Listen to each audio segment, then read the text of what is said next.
ഹരി ഓം ശ്രീ മഹാലക്ഷ്മിയെ നമഃ. കനകധാര മഹാലക്ഷ്മിയെ നമഃ. കനകധാര മഹാലക്ഷ്മി അമ്പലം അത് തുടങ്ങുവാനുള്ള സാഹചര്യങ്ങളും ഈ വിധത്തിൽ അതിനെ എത്തിക്കുവാനുള്ള ഏതെല്ലാം വിധത്തിൽ ഏതെല്ലാം കൂടി നമ്മൾ പരിശ്രമിച്ചുവോ ആരെല്ലാം ഇതിനെ സഹായിച്ചോ അതൊരു വലിയ കഥയാണ്. ഇത് ഏകദേശം 18 കൊല്ലം മുമ്പ് തന്നെ ഈ സ്വദേശിയായുടെ ഇവിടുത്തെ ഒരു സ്വദേശിയായ മിസ്റ്റർ രാജപ്പൻ നായർ, അദ്ദേഹം ചെടാനഗർ ഞാൻ താമസിക്കുന്ന സ്ഥലത്തിൻ്റെ അടുത്തായിരുന്നു. അദ്ദേഹത്തിൻ്റെ ഇൻസ്പിറേഷൻ കൊണ്ടാണ് ഈ പദ്ധതി തുടങ്ങാനുള്ള സാഹചര്യങ്ങളുണ്ടായതും ഇതുവരെ അത് എത്തിച്ചതും. പല ഘട്ടങ്ങളിലും പല വിധത്തിലുള്ള ഡിഫിക്കൽട്ടീസും ഇഷ്യൂസും ഒക്കെ ഉണ്ടായിട്ടുണ്ടെങ്കിലും ഒടുവിൽ ഏതെല്ലാം വ്യക്തികൾ ഇതിനോട് സഹായിക്കാൻ മഹാലക്ഷ്മി ആദേശം നൽകിയിട്ടുണ്ടോ, മഹാലക്ഷ്മിയുടെ അനുഗ്രഹം കിട്ടണമെന്ന് ചോദിച്ചിട്ടുണ്ടോ, പല ആളുകൾക്കും ലോകത്തിൽ മഹാലക്ഷ്മിയുടെ അനുഗ്രഹം മുൻപ് തന്നെ കിട്ടിയിട്ടുണ്ടാവും, ചിലവർക്ക് പിന്നെയായിരിക്കും കിട്ടുന്നുണ്ടാവുക. ഈ സ്ഥലത്ത് വെച്ചിട്ടാണ് ശങ്കരാചാര്യർ 5 വയസ്സിൽ ഭിക്ഷയ്ക്ക് പോകുമ്പോൾ ഒരു ദരിദ്ര സ്ത്രീ, അവർക്കൊന്നും കൊടുക്കുവാനുണ്ടായിരുന്നില്ല, ആകെ ഒരു ഉണങ്ങിയ നെല്ലിക്ക ഉണ്ടായിരുന്നുള്ളൂ. ആ ഉണങ്ങിയ നെല്ലിക്ക കൊടുത്തതിന് ശങ്കരാചാര്യർക്ക് മനസ്സിന് വളരെ വ്യസനമായി. അപ്പോഴാണ് അദ്ദേഹത്തിൻ്റെ മനസ്സിൽ നിന്ന് ഉദയമായതാണ് കനകധാര മഹാലക്ഷ്മി സ്തോത്രം. കനകധാര മഹാലക്ഷ്മി സ്തോത്രം ഇപ്പോൾ എത്രയോ കാലമായിട്ട് വളരെ ആളുകളുടെ ദാരിദ്ര്യ ദുഃഖം, ഏതെല്ലാം മനസ്സിനുള്ള വളരെയധികം ബുദ്ധിമുട്ടുകൾ ഇതെല്ലാം നീക്കി അവർക്ക് നല്ല ഒരു ഭാവിയും മനസമാധാനവും ഉണ്ടാകുവാൻ സഹായിച്ചിരിക്കുന്നു. ശ്രീ മഹാലക്ഷ്മിയെ നമഃ.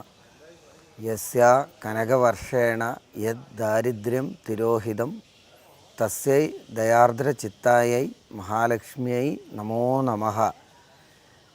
ഈ ധ്യാന ശ്ലോകം ഈ മഹാക്ഷേത്രത്തിന് വേണ്ടി മഹാപണ്ഡിതനായ ഡോക്ടർ ശേഷാദ്രിനാഥ ശാസ്ത്രികൾ അവർകൾ സൃഷ്ടിച്ചതാണ്.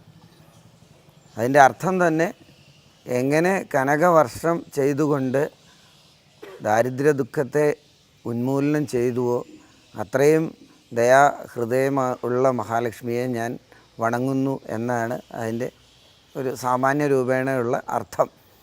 ഈ ക്ഷേത്രം നിർമ്മിച്ചിരിക്കുന്നത് തന്നെ ചരിത്രപരമായ ഒരു ഐതിഹ്യത്തെ ആസ്പദമാക്കിയിട്ടാണ്. അതാണ് ഇതിൻ്റെ ചരിത്ര പ്രാധാന്യം.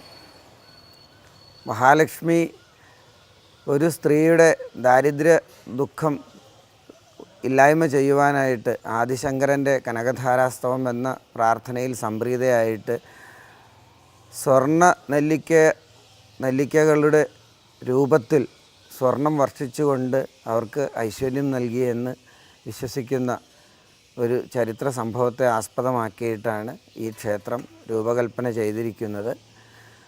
ഒരുപക്ഷെ ലോകത്തിൽ തന്നെ ഇങ്ങനെ ഒരു ചരിത്ര സംഭവത്തിന് ആസ്പദമായിട്ടുള്ള ക്ഷേത്രം ഉണ്ടായിരിക്കില്ല. ഒരു ചരിത്രത്തിന് ആസ്പദമായിട്ട് ഒരു ക്ഷേത്രം നിർമ്മിക്കുക എന്ന് പറയുന്ന ഒരുപക്ഷെ ഇവിടെ മാത്രമായിരിക്കും. മാത്രവുമല്ല, കേരളത്തിൽ മഹാലക്ഷ്മി പ്രധാന പ്രതിഷ്ഠയായിട്ട് വരുന്ന ആദ്യത്തെ ക്ഷേത്രവും ഇത് തന്നെയാണ്. കാലടിയിലെ ശ്രീ ശാരദാ പീഠം കാഞ്ചി മഠത്തിൻ്റെ നേതൃത്വത്തിൽ ആദിശങ്കരനും ശാരദാദേവിക്കുമൊക്കെ ക്ഷേത്രമുണ്ട്. അതിന് അതേപോലെ തന്നെ പ്രാധാന്യം അർഹിക്കുന്ന ഒരു സ്ഥലമാണ് ഈ കൊച്ചു ഗ്രാമം പുന്നോർക്കോട്. ഇന്നും ഹിന്ദുമതത്തിൽ പലരും വിശ്വസിക്കുന്നത് ആദിശങ്കരനുമായിട്ട് ബന്ധമുള്ള എല്ലാ കാര്യങ്ങളും കാലടിയിൽ നടന്നു എന്നാണ്. പക്ഷേ ഈ അടുത്ത് ആദിശങ്കരൻ പിറവത്തിനടുത്തുള്ള മേപ്പാഴൂർ മനയിലാണ് ജനിച്ചത് എന്നും തെളിയിക്കപ്പെട്ടിട്ടുണ്ട്. ആ മന ഇപ്പോൾ ചിന്മയ മിഷൻ്റെ കീഴിൽ ഒരു കോളേജൊക്കെ ആയിട്ട് അവിടെ നടത്തി വരുന്നു. അന്നത്തെ കാലത്ത് അമ്മയുടെ വീട്ടിൽ ജന്മം നൽകിയ ശേഷം കുട്ടിയെ അച്ഛൻ്റെ വീട്ടിലേക്ക് കൊണ്ടുപോവുക എന്നുള്ളതാണല്ലോ പണ്ടത്തെ ആചാരം. അങ്ങനെ കാലടിയിൽ അദ്ദേഹം അച്ഛൻ്റെ ഗൃഹത്തിൽ എത്തിപ്പെടുകയും ഉപനീതനായ ശേഷം ഈ ഭാഗത്തുള്ള ഏതോ ഒരു ബ്രാഹ്മണ ഗൃഹത്തിൽ അന്നത്തെ കാലഘട്ടത്തിൻ്റെ ഭാഗമായിരിക്കാം ഭിക്ഷയാചിച്ച് വന്നതും അങ്ങനെയാണ് ഈ ഭാഗത്തുള്ള ഏതോ ഒരു ബ്രാഹ്മണ ഗൃഹത്തിൽ എത്തിയത് എന്നും അറിയപ്പെടുന്നു. അങ്ങനെ ദാരിദ്ര്യ ദുഃഖത്തിൽ കഴിഞ്ഞിരുന്ന ആ അമ്മ ഒരു നെല്ലിക്ക നൽകി അതിൽ അദ്ദേഹം മനം നൊന്ത് പ്രാർത്ഥിച്ചിട്ടാണ് കനകധാരാസ്തവം ഉണ്ടായതെന്നുമാണ് ചരിത്രം. അങ്ങനെ ധനികമായ ആ മനയാണ് ഇന്ന് കാണുന്ന സ്വർണ്ണത്ത് മന. ഈ ക്ഷേത്രം നിൽക്കുന്നത് അവരിൽ നിന്നും വാങ്ങിയ ഭൂമിയിലാണ്. ഇപ്പോൾ ഈ ക്ഷേത്രത്തിൻ്റെയും ഈ പ്രദേശത്തിൻ്റെയും മഹത്വം മനസ്സിലാക്കിക്കൊണ്ട് ഭാരതത്തിൻ്റെ നാനാഭാഗങ്ങളിൽ നിന്നും ദിവസേന ഒരു തീർത്ഥാടകനെങ്കിലും ഈ ഗ്രാമത്തിൽ ഇപ്പോൾ എത്തുന്നുണ്ട്.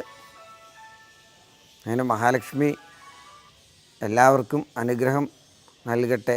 ലോകത്തിലെല്ലാവർക്കും നന്മയുണ്ടാവണം. കാരണം ഏറ്റവും വലിയ ദുഃഖമാണ് ദാരിദ്ര്യ ദുഃഖം. അത് ഇല്ലായ്മ ചെയ്യുവാൻ മഹാലക്ഷ്മിയുടെ അനുഗ്രഹം ആവശ്യമാണ്.